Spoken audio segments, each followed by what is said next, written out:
Top 10 lista najpoznatijih otrova za ubijanje ljudi. Otrov je definitivno jedno od najvećih oružja fikcije.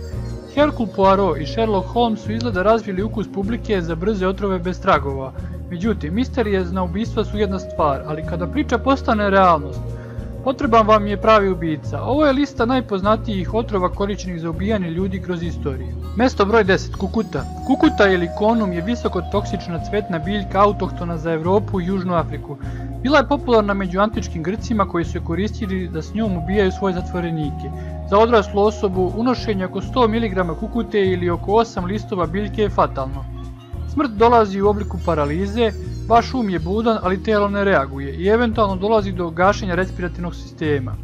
Verovatno najpoznatije trovanje kukutom se desilo grčkom filozofu Sokratu, koji je osuđen na smrtnu kaznu zbog bogohuljenja i kvarenja atinske omladine 399. godine pre nove ere. Mesto broj 9. Jedić. Biljka iz familije ljutića. Jedini posmrtni trag koji ova biljka ostavlja je gušenje. Trovanje može doći čak i posle dodirivanja lišća bez rukavica, jer se veoma lako i brzo apsorbuje. Zbog svoje tajanstvene prirode bio je popularan za one koji su želeli da se izvuku s ubistvom nekažnjeno. Rimski car Klaudije je otrovan od strane njegove supruge Agripine, koja je koristila ovaj otrov u tanjiru gljiva. Mesto broj 8. Velebilje. Kod nas poznato i pod nazivima ludača, bun, veliko bilje, goleme bilje, luda trava, vučija, trešnja, pasja jagoda. U srednjem veku ova biljka se koristila u kozmetičke svrhe. Rastvorena u kapi za oči služila je da proširi zenice ženama, što ih je činilo zavodljivijim ili su pak one tako mislile. Isto tako, ako bi se nežno nanela na obraze, to bi stvorilo crvenkastu boju, što bi danas bilo poznatije kao rumenilo. Ova biljka izgleda veoma nevirno, zar ne? U stvari, ako se proguta, jedan list je smrtonosan i zato je korišćen za strele sa otvorenim vrhom. Bobice ove biljke su najopasnije, konzumacije svega 10 bobica dovodi do smrtnog ishoda. Mesto broj 7. Dimetil živa. Ovo je spor ubica, ljudski napravljen spor ubica, ali upravo je to ono što ga čini još opasnijim. Doze apsorpcije od čak 0,1 ml su se dokazale fatalnim, međutim simptomi trovanja počinju da se pokazuju tek nakon par mjeseci od prvobitnog izlaganja otrovu, kada je već previše kasno za bilo koji metod lečenja. 1996. godine profesorka hemije iz New Hampshira prosula je kap otrova na ruku na kojoj je nosila rukavice. Dimetil živa je prošla kroz gumene rukavice, simptomi su se pojavili tek 10 mjeseci kasnije i ona je umrla. Mesto broj 6. Tetradoksi. Ova supstanca se može pronaći u dva morska stvorenja, to je hobotnica sa plavim prstenom i riba koja se zove fuga. Međutim, hobotnica je mnogo opasnija jer ona namjerno ubrizgava otrov koji ubija u minutima. Ona nosi dovoljno otrova da ubije čak 26 odraslih osoba i njeni ujedi su često bezbolni, tako da mnoge žrtve shvate da su jedene tek kada nastupi paraliza. S druge strane, riba fuga je jedino otrovna ako želite da je pojedete, ali ukoliko se spremi kako treba, što podrazumeva da se otrov izvadi, jedina stvar koja je ostala je adrenalin od jedenja nečega što vas može ubiti. Mesto broj 5. Polonijum je radioaktivni otrov koji je spor ubica bez leka. 1 gram isparenja polonijuma može ubiti čak 1,5 miliona ljudi za samo nekoliko mjeseci.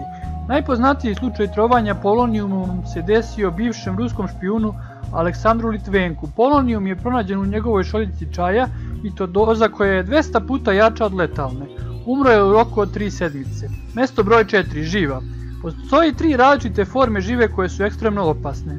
Elementarna živa je ona koju možete pronaći u staklenim termometrima. Nije štetna ako se dodirne, osim ako se udahne. Neorganska živa koja se koristi za pravljenje baterija i smrtonosna je samo ako se proguta. I konačno, organska živa koja se nalazi u ribi kao što je tuna i sabljarka. Konzumacija ove ribe bi trebalo da se ograniči na 170 grama nedeljno, ali može biti potencijalno smrtonosna nakon dužeg perioda vremena. Najpoznatija smrt čija je uzrok bila živa je smrt Amadeusa Mozarta, kome su date pilule žive za lečenje sifilisa od kojeg je bolovao.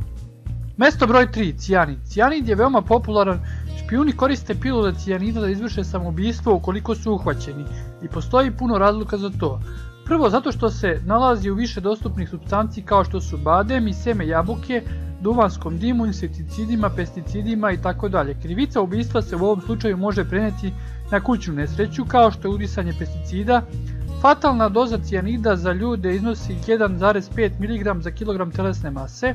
Drugo, to je veoma brz ubica, u zavisnosti od doze smrt nastaje od 1 do 15 minuta.